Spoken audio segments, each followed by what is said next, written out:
In the robotics lab at Oxford High School, students collaboratively design robots and green cars for competitive engineering meets. They work in self-directed teams to make decisions related to design and construction. KRISTA MINTZ explains how students use different types of questions to move their design thinking forward. So these guys over here are actually going to be asking more of reflective questions, simply because they're looking at data from a past competition and looking at how can they improve specific things on their robot.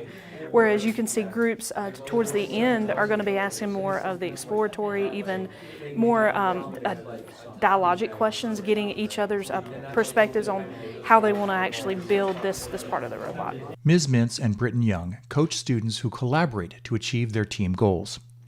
KRISTA and BRITTON are reflecting on how the intentional focus on questioning has improved the quality of team communications and ultimately of the products the students design. This is a group who really enjoys collaborating together, but they also enjoy arguing with each other, and that's just sometimes the nature of the group.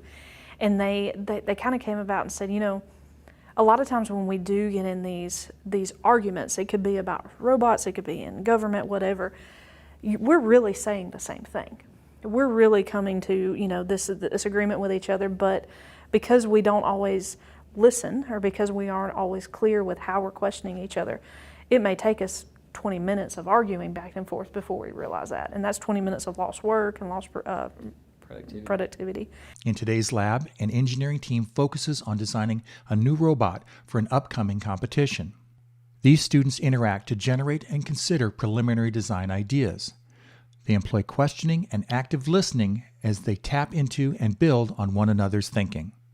It wouldn't have to start on the outside. We just have to create something that would be compatible enough to where we can move the intake to the inside of the robot. Programmable, or would it be an automatic, like gravity assisted, you know, once the game starts it automatically extends out to that position and then it stays there? We probably need to do some kind of gravity assist because we are limited on motors, and if we plan on doing the X-Drive, we'll have 4 motors for tires, so that means we only have 4 for everything else above it, so we probably need a gravity assist for something like that. We have a launching mechanism, right? It would have, depending on how far we have to launch, it may take 2 just to launch the object, and then we had to have some way to load whatever, to pick up, to intake whatever we're launching. So if you have one motor that actually picks up from the ground, we potentially have another motor that could move it from wherever we're intaking it to the launcher. So we would have 4 for drivetrain, we would have 1 for an angle change, we'd have probably 2 for an intake. Right. Other students are working in small groups to construct new robots. Ms. MINTZ strategically questions these teams, posing dialogic questions to stimulate their thinking and conversation. Her questions serve as models for the students. What advantages is this 4-bar lift giving you than the other one previously did? Well, it's more stable. We might not be able to get as much height, but it gives us a lot more stability and allows us to control where we're putting our intake better. Does your data back up the decisions that you're making? In yet another part of the lab, the green car team is considering how to improve their green car design. They engage in collaborative dialogue to assess different perspectives. Questioning and active listening enable them to clarify and build on one another's ideas. The one issue I see with your design is that, like, you're talking like you have to make the car wider, or you have to make the driver more like compact in the car, like more. And almost. Yeah, we might have to look at the. And you gotta think of things such as like crumple zones and stuff like that. You know, what if you get hit in the battery side? What if you get hit in your side? Yes. That is right.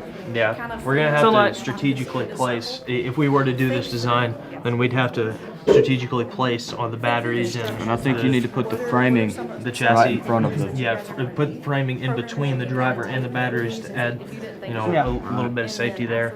Yeah, because we need safety. Because if something goes wrong, a battery goes off. You know, we don't want the driver to be hurt from an explosion or another. So, like you said, because we are changing this, either the driving part is going to be more compact, or this is just going to be way wider. A lot is going on across this robotics lab, which simulates a real-world setting for young engineers. Common to the work of all teams is the use of collaborative thinking and dialogue with a minimum of teacher intervention. Key to this process is the use of questions to get behind and build on different perspectives. This is the promise of dialogic questions: to resolve disagreements through civil discourse so that together we can build a better future.